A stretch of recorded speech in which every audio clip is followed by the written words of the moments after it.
Привет, мои дорогие подписчики! Сегодня в меню у нас королевские креветки. Их можно отварить, жарить, запекать под соусом, готовить на пару, мариновать. Сегодня мы их сварим. Этот морепродукт богат белком, селеном, медью, холином, фосфором, витаминами группы В, аминокислотами и йодом. Готовьте с удовольствием, приятного аппетита! Сегодня мы приготовили креветки. Может королевские, может не королевские. Для меня это королевские. Смотрите, сделал соус кантян. Здесь соевый соус, черный перец, аджика. Перемешаем, макаем и пробуем. Божественно, ребята! Это вообще космос.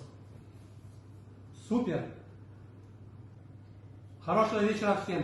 Здоровья, удачи, успехов, позитива. Будьте здоровы!